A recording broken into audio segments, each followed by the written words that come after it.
The Atheist Debates Patreon project presents Thinking About Logical Fallacies.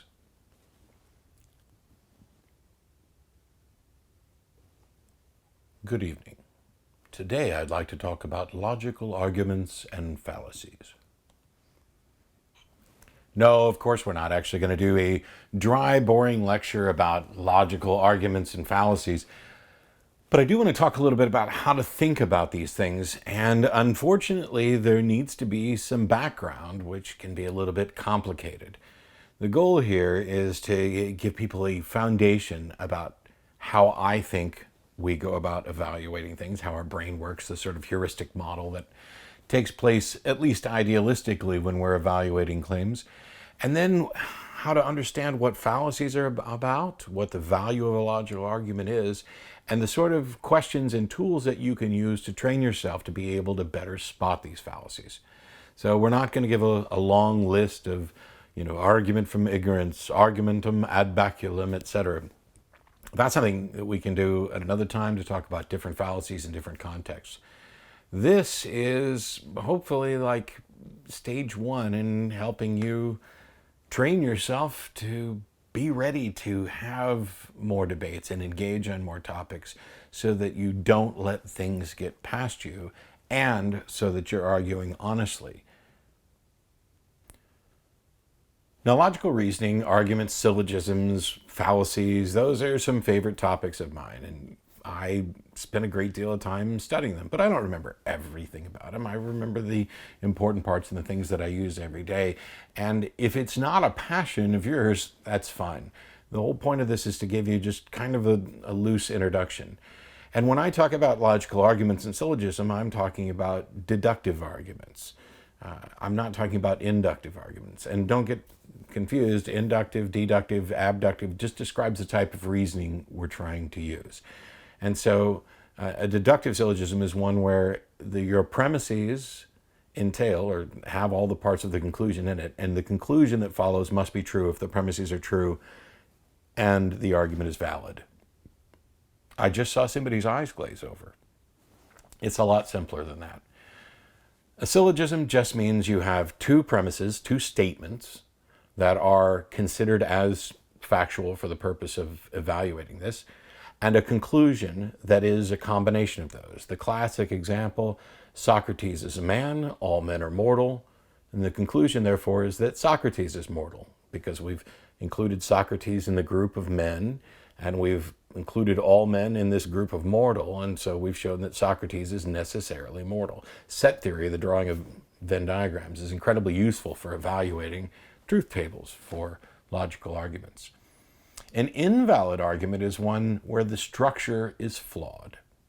Socrates is mortal, all men are mortal, therefore Socrates is a man. Hearing it, they sound very similar. But what if Socrates is a dog? Socrates would still be mortal.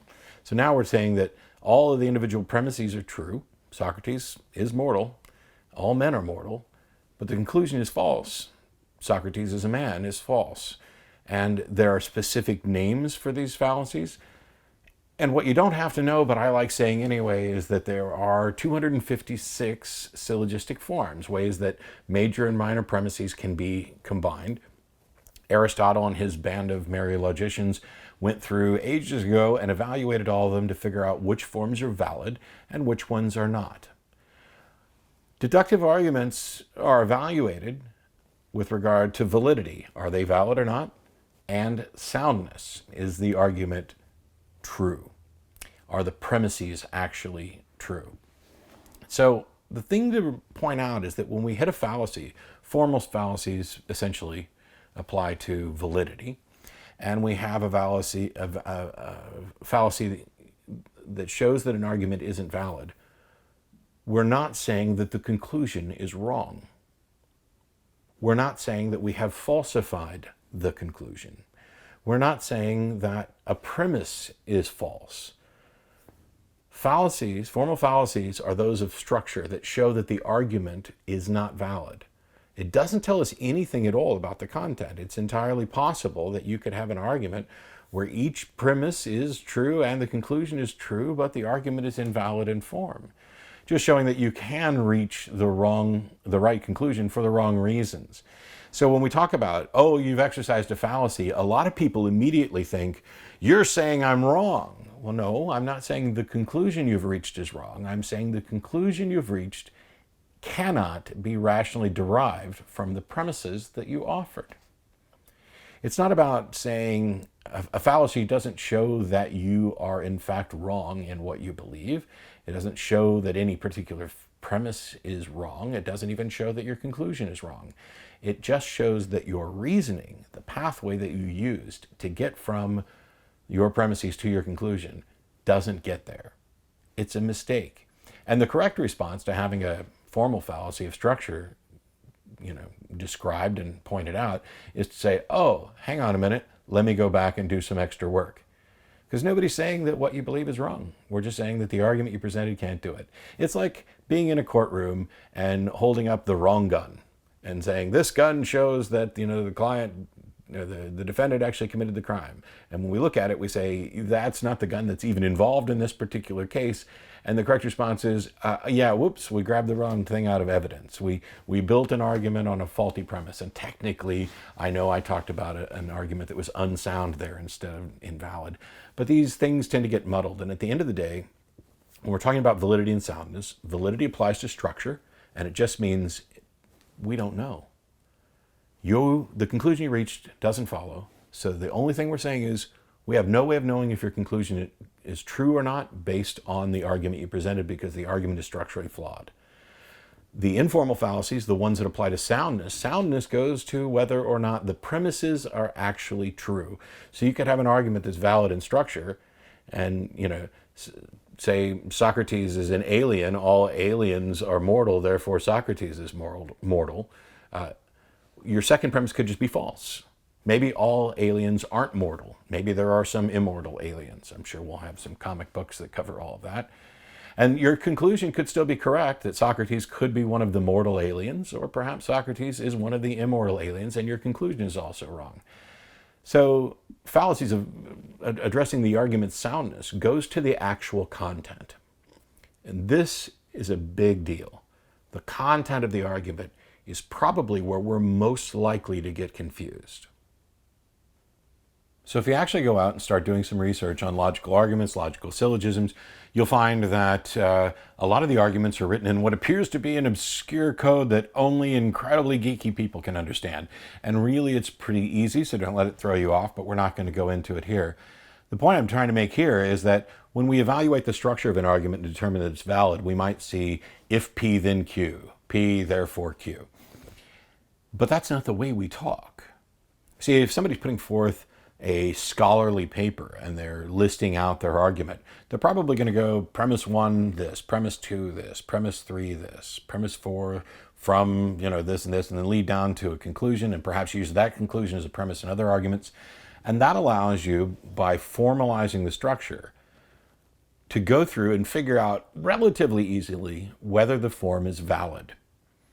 And then, if it's a valid form, your entire discussion needs to be about, do you accept or reject the premises? And I make that distinction of accept, reject, instead of are the premises true or false, because the neat thing about a deductive argument is that we know if you put true premises into a valid structure, the conclusion must also be true. But that also means that even if the premises are false, if you accept that they're true, you, in order to be rational, must accept the conclusion.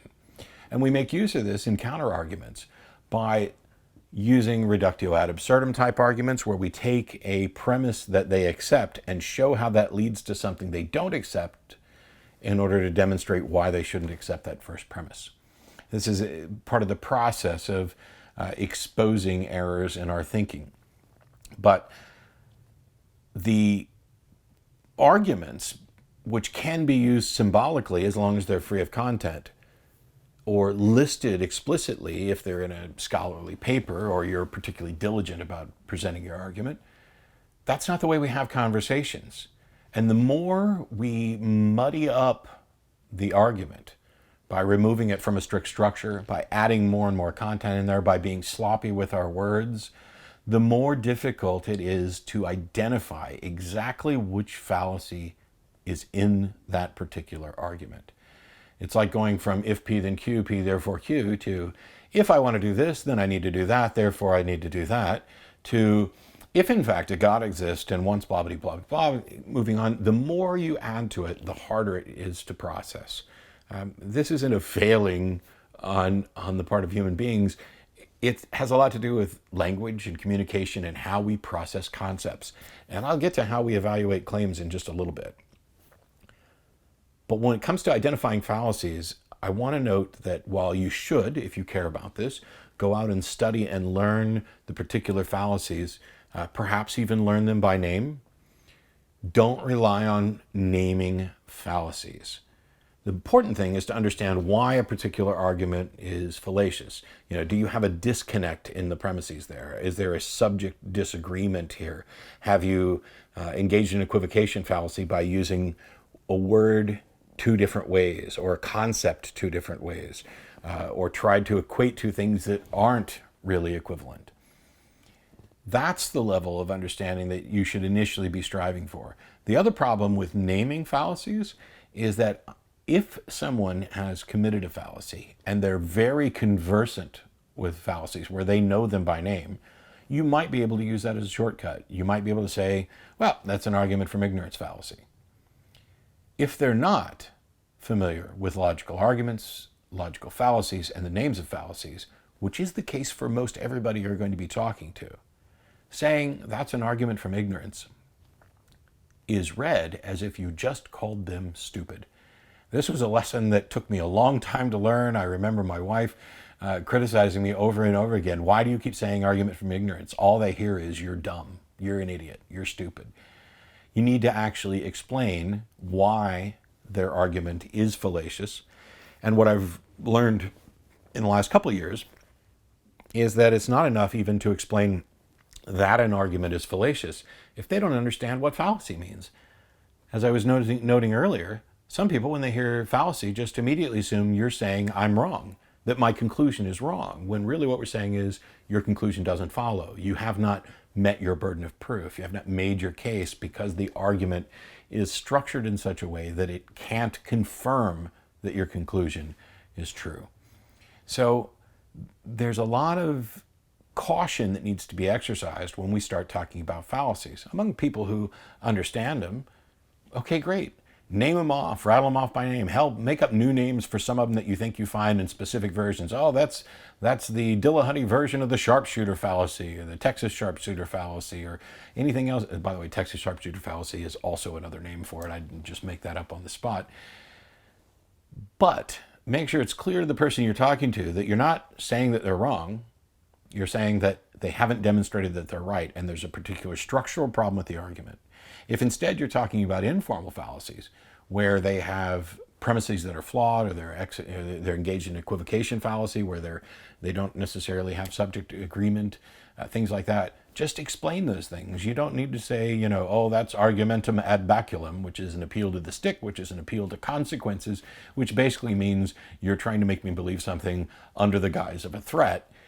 You're not likely to find that very often in a formally structured argument. You're going to find that in conversations where, well, aren't you afraid of going to hell? It's an implied argument. Their entire argument is summed up in this question: aren't you afraid of going to hell? And the argument, if you were to spell it all out, explicitly, would be, there is some risk that you might be going to an afterlife that is unpleasant. There is some action you can take to avoid that afterlife, blah, blah, blah, blah, blah. And the whole thing is based up in this premise that, hey, there's a terrible consequence. Don't you care about that? And wouldn't you want to do everything to avoid it? Which tells us nothing at all about whether or not that consequence actually exists.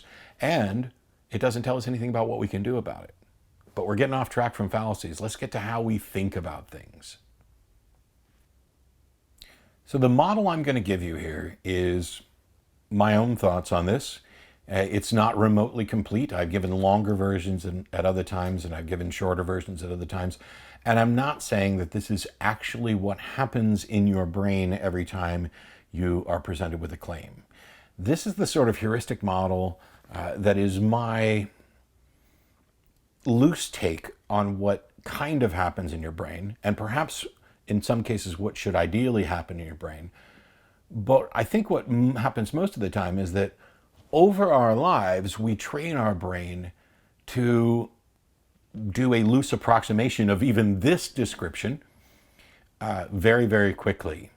And what we're finding out from neuroscience is that sometimes we make up our mind even before we're aware that we've made up our mind, and then create sort of post hoc rationalizations to justify accepting what we accept. So I'm presented with a claim. What's the first thing that happens? Well, I would say that one of the first things that happens is we ask ourselves a question: do I already accept that this claim is true? Do I believe this already? And that's important, because if the answer is yes, then hearing the claim means that it gets filed away somewhere as another occurrence of us being presented with a claim that we accept. And in some cases, this can be essentially go into a bucket of, evidence for that claim. If you keep hearing from different people, I heard that President Obama is from Kenya. Okay, even without any other evidence, if you already believed it, every instance of hearing that goes into a bucket that seems to reinforce it. Now, that's not always a bad thing. The accumulation of anecdotal claims doesn't really amount to more evidence for things, but it does give you a barometer for how consistent, how popular this belief is, how consistent it is with what other people think. And as long as you exercise caution in realizing that no matter how many times you've heard something, it can in fact still be false. It could be amazingly false. It could be obviously false and you missed it. But the first question we tend to ask is, do I already believe this? And if the answer is yes, then maybe it just gets filed away as I've heard this, yet again. But there may be more that gets filed away depending on who's making the claim.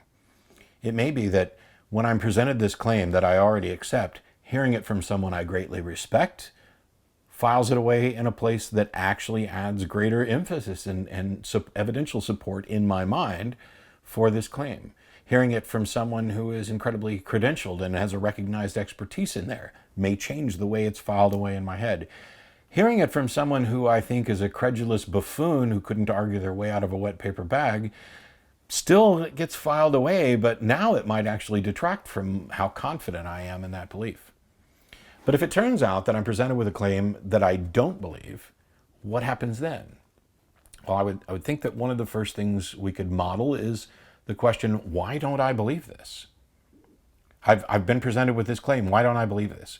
Well, one possibility is that I've never heard it before, that essentially I'm a tabula rasa with regard to this claim. I have no information about it. The words, I've heard all the words before, but I've never heard them put together in this way to express this concept, and so this is new. And it may be the case that when we first hear something that's new, we might have a defense mechanism to say, all new things have to go through this filter over here before we can justify believing them. Or it may be that we have the opposite. All new things just fall into this bucket of we're just going to go ahead and accept this because we, trust people. We have a past history of trusting people, and it seems to work out. We don't know exactly which of those cases is the case, but it could be that we've never heard of it. That's why we don't believe it yet. Or it could be that it is directly in conflict with other things that we believe. For example, do I believe that a God exists? No. Why? Well, it's in conflict with certain things I've already accepted from other times I've evaluated claims about gods. I may not have ever heard of your specific God or your specific God claim, but it fits into this category, or I may think it fits into that category, and I could be wrong because there's tons of mistakes in the way that we go about thinking things. What else happens if I don't believe it the first time I hear something? Perhaps I'm already convinced that your claim is false. I have heard it before, and I've evaluated it and investigated it, and now I have a body of evidence that not only doesn't convince me that you're correct, but may actually convince me that you're false. The next thing that happens is, does this claim just get disregarded? Does it get filed off in the, nope, not going to worry about this category? We're not machines. We are not perfect thinkers. And we have all sorts of biases and prejudices that are the resultant baggage of everything that we've come to believe before. So we ask ourselves, then, if we don't file it away, if we actually take the time to evaluate the claim, the question then becomes, should I believe this claim? And that's where we begin to ask ourselves a different series of questions. That's where this investigative process starts. It doesn't happen all the time. As I pointed out, we may make visceral gut instinct decisions, or we may file something away as, I'm not going to worry about that now. But if we're going to evaluate it, what's the process that we go through for that? So we've been presented with a claim that we don't believe, and we have now kind of started down this road of, should we believe this claim? What kind of questions do we consider? Well, ideally, what is the evidence in favor of this claim? What is the evidence in opposition to this claim? What is the source of this claim? Is this coming from a source that I trust? Is this coming from a source that I should trust? Perhaps I should question that source. Maybe that source has no expertise. Maybe I've been misled by this information before. Maybe I consider this source incredibly reliable. Whether I'm right or wrong about that, I have to evaluate the source. Is there some ulterior motive in play? Is somebody going to benefit from me believing this? Is this car salesman actually giving me a good deal, or are they speaking in their best interest, trying to make a profit by selling me a clunker at an inflated price? What changes do I have to make in other beliefs if I accept this? I have within my mind a model of the universe. All of life is basically building up a model of the universe in my head. And my goal, the goal that I would say is primarily the goal of skepticism, is to make sure that the model in my head matches reality, the actual facts about reality, as closely as possible. I've said it before, as I want to believe as many true things and as few false things as possible. That's really all I'm saying, is that I want my internal map of reality to be as accurate as possible. Now that means that there are some things that might be true in reality that I don't accept because I don't have good reason to accept them yet, or perhaps because I have some bias against them. And so what about my internal model of reality needs to change in order to accept this new claim? It may be that virtually nothing has to change. I'm essentially kind of doing a risk analysis. Another question that comes up in addition to what would I have to change is, what happens if I later find out that I'm wrong? How does this impact? How much rewriting has to take place? So when I'm evaluating the claim with respect to what I already know, if this new information would have to result in me changing my mind about a whole bunch of really firmly established views in my head, then that claim has a much bigger burden of proof. This is where we get to Sagan's famous quote about extraordinary claims require extraordinary evidence. The nature of the claim is such that it is so departed from my internal model of reality. It's so inconsistent with that it must really have incredibly compelling evidence before I will accept it, because it requires a rewrite of some fundamental understandings about the way the universe works. Now, all of these are going to be different for different people.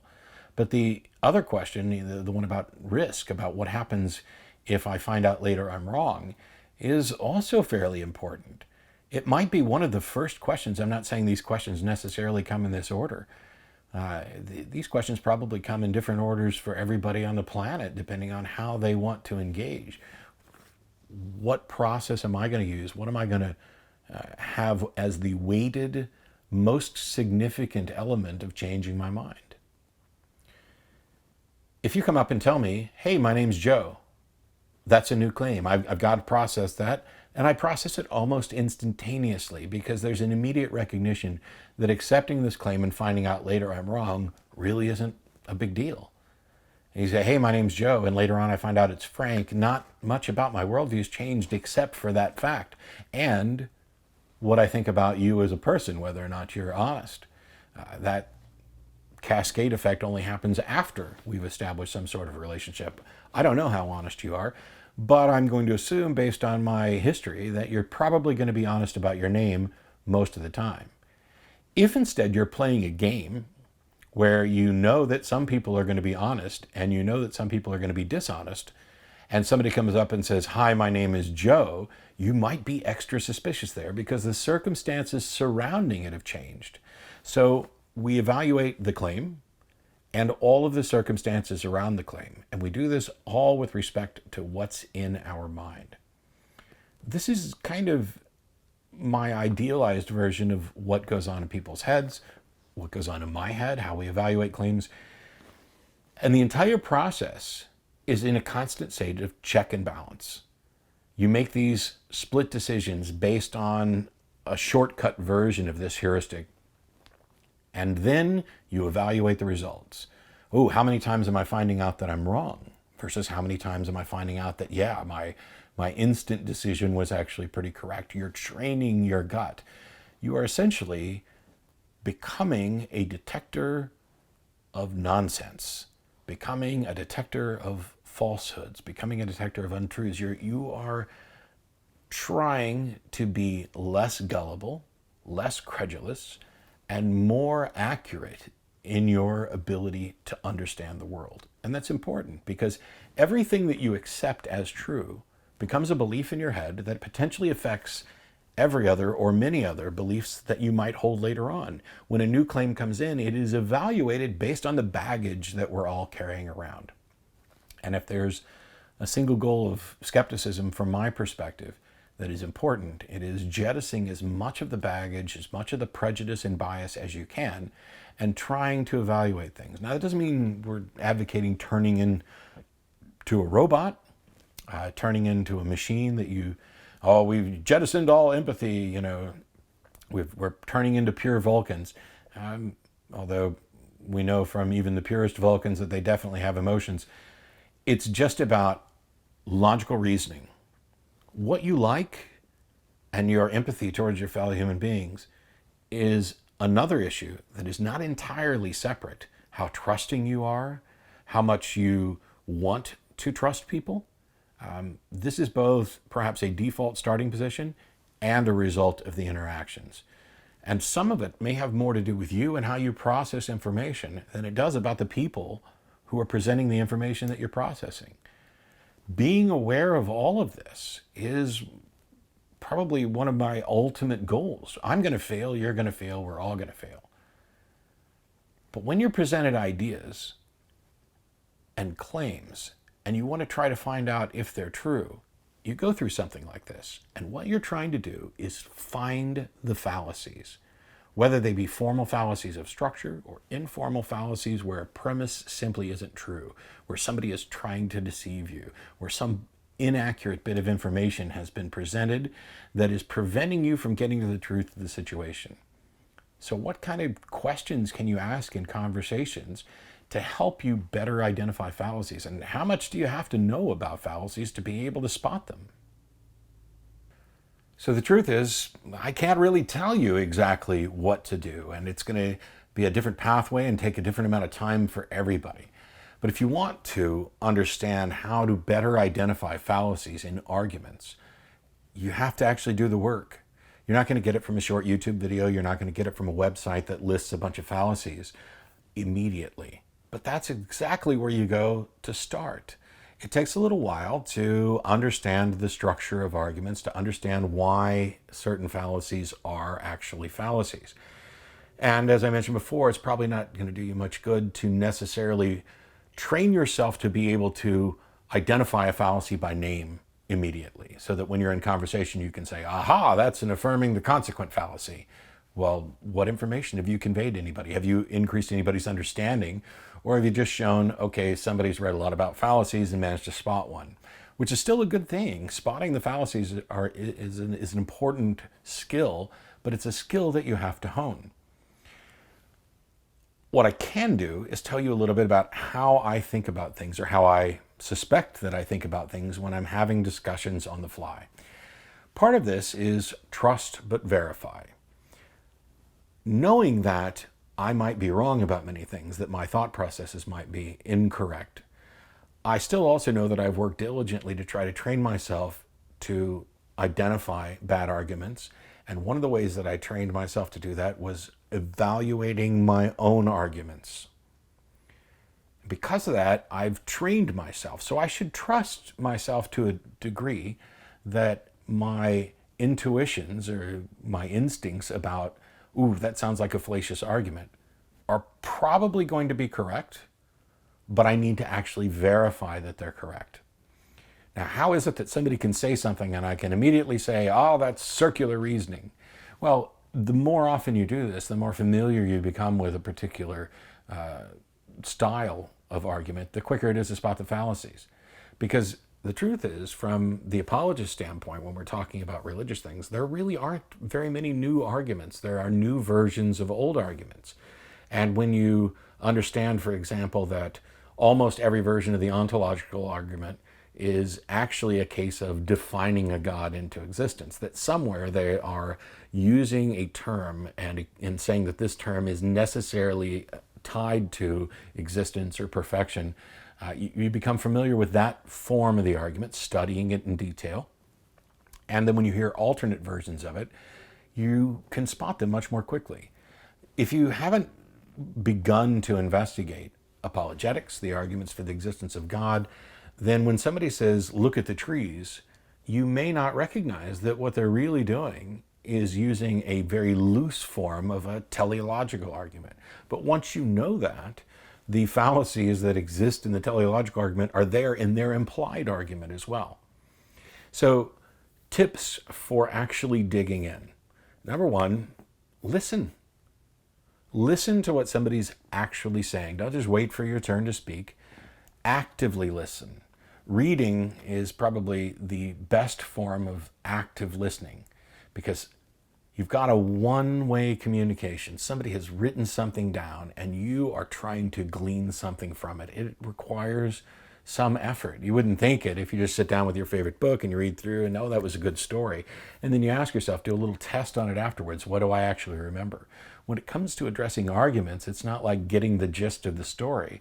It's sometimes very, very specific. Now, one of the best things you can do is to take your own positions, write them down, however you want. Write them down in whatever, generalized conversational format that you like. Then, do your best to structure it into a formal argument that you can then compare to the structure of other arguments.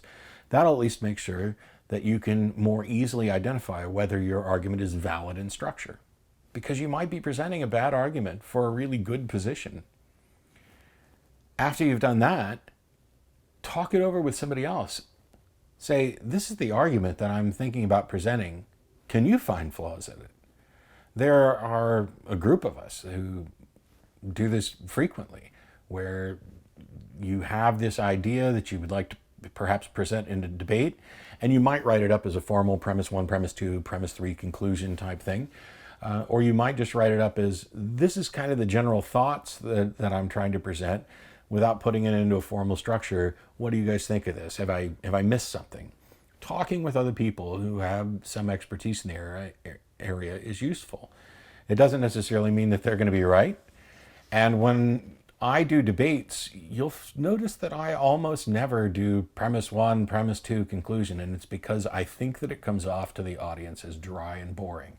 And so instead, even if I've gone through and specifically structured an argument in that form, if only to verify for myself and have others perhaps help, that I'm making a valid argument, I can then go back and restructure it so that when I present it conversationally, it is much more approachable. It is something that almost anybody can get. Remember that in the conversations you have, it's unlikely you're going to be doing a live TV show tomorrow or engaged in a massive debate tomorrow. And if you are, and you don't already understand most of the stuff I'm saying, you might have made a big mistake because these sorts of things require practice and a development of a skill. And don't worry, you're going to get it wrong. All of us have gotten it wrong. When I go through the debate reviews, I try to point out the mistakes that I've made and the mistakes my opponents have made. Fortunately, at least from my perspective, my opponents seem to have made more mistakes than I have. Somebody else might do a debate review where they highlight a whole bunch of mistakes for me and make it look like I've made more mistakes. And they might be right. I'd like to kind of maybe put that up for a challenge because I'd like to be able to make better arguments. But when you're having conversational arguments with people and you're trying to spot the fallacy, maybe instead of thinking spot the fallacy, you should focus on listening to what they say and then ask questions. Remember that it's okay to pause those arguments and say, you've given me something to think about. Let me go off and think about this some more. Perhaps can I write this down, or have we recorded this, and get back to you, and then do that. Actually get back to them after you've thought about it some more.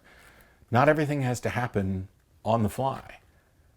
It would be nice if you were ready to do that when you're doing a live TV show, but sometimes you just need to put the conversation on pause. You can actually leave, go away, think about something, and come back.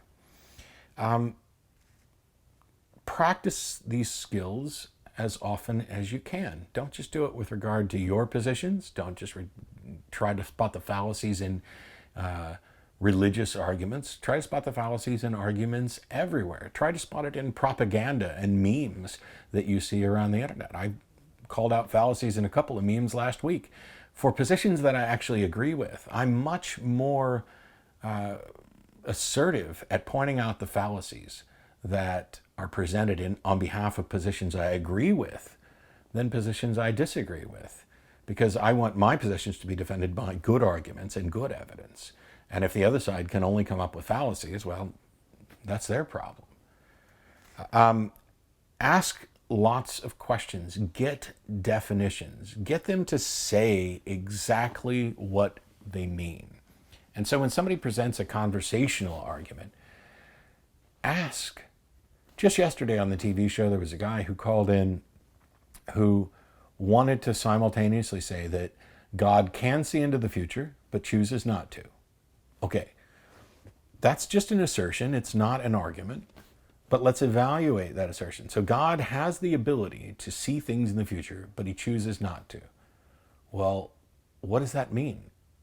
Doesn't that mean that there couldn't be any prophecy? If God doesn't actually look into the future, he can't tell you with confidence what's going on. And also, if you had that ability, as Tracy pointed out, aren't you responsible when you don't use it to do good when you could? This Spider-Man sense of with great power comes great responsibility. So when I'm having conversations with people, I am definitely sitting there going, what's wrong with what they're saying?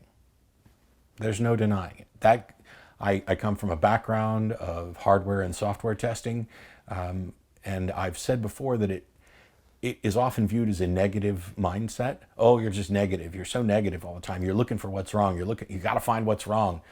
The thing is, I bought into that for a while, that it was a very negative mind space. But ultimately, I'm convinced that it's a positive one, because in order to find out where something went wrong, you kind of have to know what it should look like if it went right.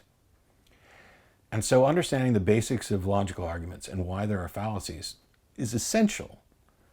But you don't have to know them by name. You don't have to be an expert in them in order to be able to expose them.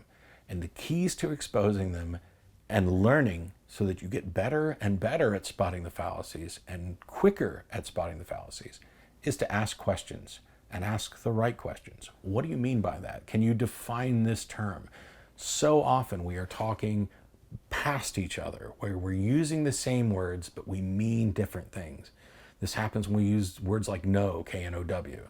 It happens when we talk about gods, because everybody has some God concept in their head when they hear the term. And what I've had to do is kind of check myself so that when somebody says, I believe God exists, my first questions should be something that get them to identify what God are you talking about? Are you talking about the God of the Bible? Are you talking about the God of the Quran? Are you talking about a God that is the God of both of them? Do you have some syncretic kind of God model that you're talking about? Are you talking about in the abstract? Are you talking about God is love, or God is everywhere, or God is the universe? We can't just make assumptions.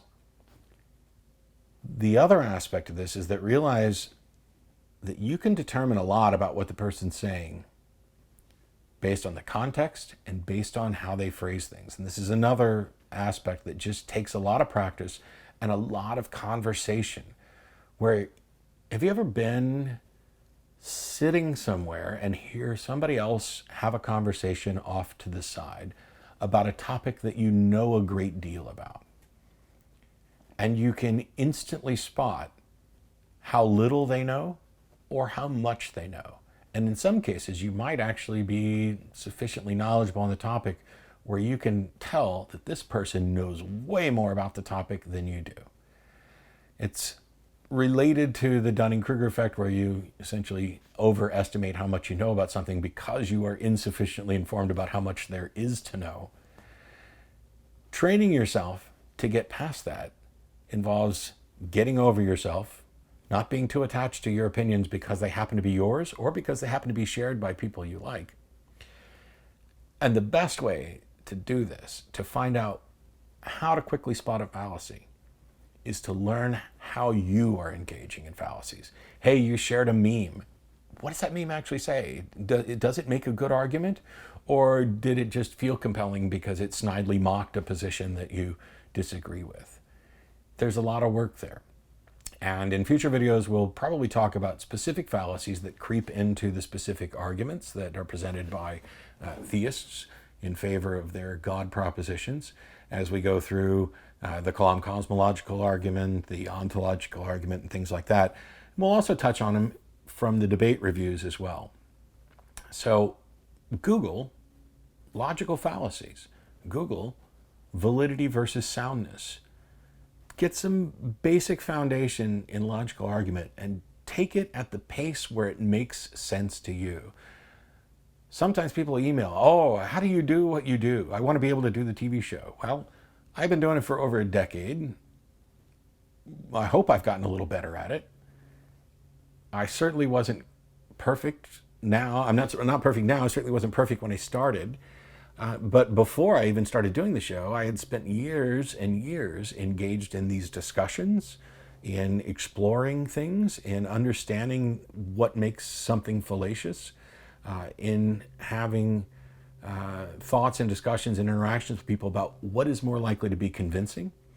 Set aside the whole idea of a formally structured logical argument for a minute and look at how do people make up their mind about something, and what tools do people use to manipulate how people make up their mind.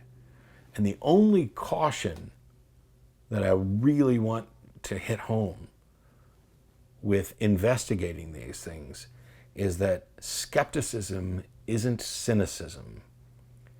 Skepticism is questioning everything and reserving judgment until you have good evidence. Cynicism is naysaying everything. It is the path to conspiracy theories. It is the path that leads you towards a confirmation bias where, oh, you see all of this propaganda in the world and then you extrapolate into there's some machine, or religion is there just to control people. Well, there may be a controlling aspect of religion. Oversimplifications like that aren't always an honest evaluation of what's going on. If understanding logical fallacies and responding to arguments is something you're passionate about, by all means, dig in, start Googling, hit the books, grab some books on logic, take a course, talk to people who know and understand. But you can also just have the conversations, ask questions, evaluate your own positions, try to learn something from it, and then share that with people. It's not always combat we're engaged in, intellectual or otherwise. We're still human beings that have to communicate. This video is made possible by supporters of the Atheist Debates Patreon project. You can find more information and add your support at patreon.com/atheistdebates.